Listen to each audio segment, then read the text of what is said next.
Hi friends, ये वाली video में आज हम लोग चैप्टर नंबर 3 का पार्ट 4 आज सॉल्व करने वाले हैं। इसमें हम लोग जर्नल एंट्रीज पढ़ेंगे क्योंकि हम लोगों ने वाउचर्स कंप्लीट कर लिया है, अकाउंटिंग इक्वेशंस कंप्लीट कर लिए हैं और इवन हम लोग rules of debit and credit भी कर चुके हैं। वो बहुत इंपॉर्टेंट क्लासेस थी। अगर आपने वो क्लासेस नहीं देखी हैं तो प्लीज़ जा कर के उनको भी ज़रूर देखिएगा क्योंकि अकाउंटिंग इक्वेशन जैसे टॉपिक से बहुत क्वेश्चंस आए हैं। तो उन क्वेश्चंस को भी आप ज़रूर सॉल्व कीजिएगा जिससे आपकी DSSB या ऐसे कोई भी एग्ज़ाम्स जिसमें आप PGT कॉमर्स से रिलेटेड आप प्रिपरेशन कर रहे हैं, उन सब में ये पोर्शन से बहुत क्वेश्चंस आते हैं, आप जा कर के देख सकते हैं। तो चलिए, आज हम लोग का टर्न है जर्नल। तो ये हम लोग NCERT की बुक से टॉपिक वाइज देखते जा रहे हैं कि कहाँ से क्वेश्चन आ रहे हैं और उससे रिलेटेड MCQs कहाँ कहाँ से आए हैं, कौन कौन से पोर्शन से कैसे कैसे क्वेश्चंस आए हैं, वो सब हम सॉल्व करते जा रहे हैं। तो ये है जर्नल एंट्रीज तो हमें आती हैं, लेकिन अब इसके हम समरी नोट्स तो नहीं शेयर किए हैं क्योंकि ये तो हम लोग के लिए बेसिक्स हैं। इसमें हम लोग सबसे पहले जाएंगे और इसके क्वेश्चन सॉल्व करेंगे, क्वेश्चंस आए कैसे हैं। अगर आपने वो वीडियोस कंटिन्यू देखते आ रहे हैं और आपको ये वीडियोस हेल्पफुल लग रही हैं तो प्लीज़ सबसे पहले जा कर के सब्सक्राइब ज़रूर कीजिएगा क्योंकि ये रियल में बहुत इंपॉर्टेंट क्लासेस हैं और टाइमली इन वीडियोस को लेने के लिए प्लीज़ जा कर के सब्सक्राइब कर लीजिए। अब चलिए, सबसे पहले जाते हैं जर्नल एंट्रीज़ के हम लोग MCQs करने। तो चलिए स्टार्ट करते हैं। अब इस पोर्शन से बहुत कम क्वेश्चंस आए हैं तो जल्दी जल्दी इसको कंप्लीट कर लेते हैं। पहला क्वेश्चन है, which of the following account will be debited if purchase of goods are made on credit. तो ये तो क्वेश्चन, अगर आपको जर्नल एंट्रीज आती होंगी तो ये क्वेश्चंस बहुत इजी है ना। देखिए, क्वेश्चन है purchase of goods on credit. तो सिंपल परचेज ऑफ गुड्स की एंट्री होती है purchase account debit to cash account होती है, लेकिन ये तो क्रेडिट में परचेज करने की बात कर रहा है तो परचेज टू क्रेडिट होगा, क्रेडिटर होगा, क्रेडिटर का नाम होगा। तो ये होगी इसकी रियल एंट्री या करेक्ट एंट्री, ये वाली। ठीक है, तो अब आपसे पूछा गया है कि what will be debit. Debit क्या होगा? तो डेबिट तो परचेज अकाउंट होगा, तो purchase account debit to creditor होगा। तो आई होप ये क्लियर होगा। नेक्स्ट क्वेश्चन देखते हैं।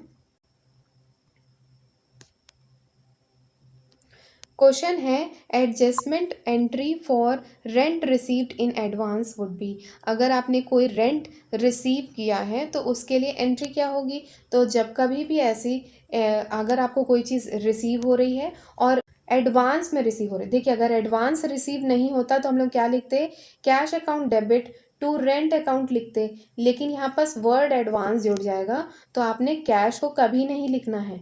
तो आप लोग क्या लिखेंगे? Rent account debit to advance rent लिख सकते हैं या रेंट रिसीव्ड इन एडवांस लिख सकते हैं।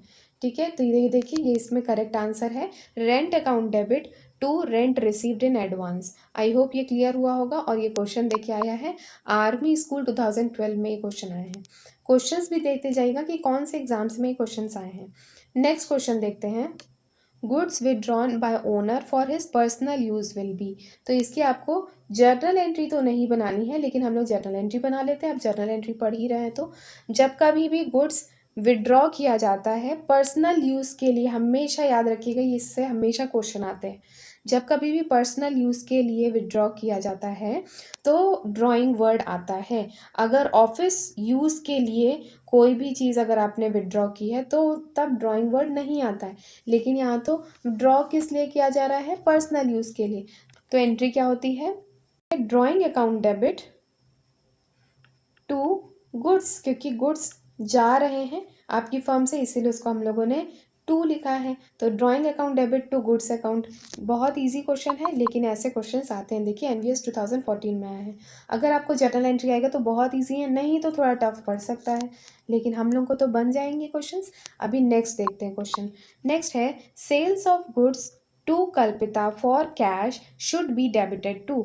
मतलब गुड्स सेल किया जा रहा है, अब कैश में सेल किया गया तो अभी कल्पिता का नाम होने ना होने का कोई यूज़ नहीं है। ठीक है, तो जब कभी भी गुड्स सेल होता है तो इसकी एंट्री क्या होती है?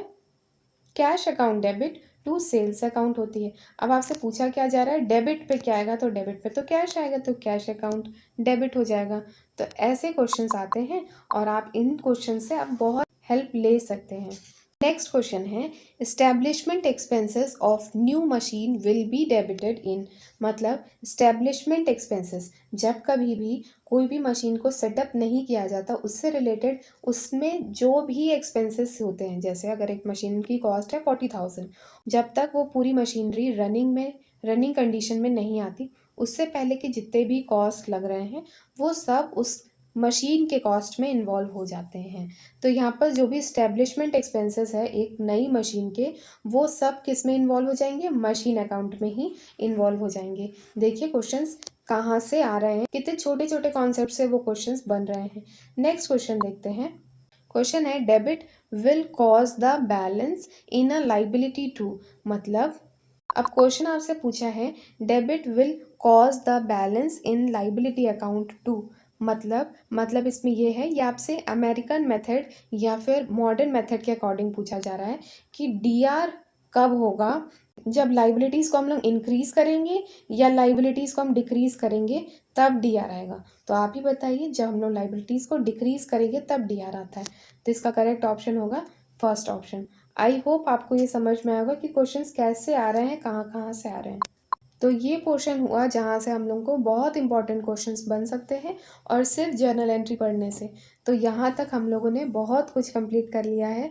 अगर आपने वो वीडियोस नहीं देखी है तो जल्दी जाइए, क्योंकि हमने आधे से ज़्यादा पोर्शन कंप्लीट कर लिया। हम लोगों ने बहुत सारे कॉन्सेप्ट्स देखे। Chapter number one proper theory है, उसमें हम लोगों ने कर लिया। चैप्टर नंबर 2 जिसमें अकाउंटिंग प्रिंसिपल, अकाउंटिंग स्टैंडर्ड्स और बहुत से कॉन्सेप्ट जैसे जीएसटी भी किया।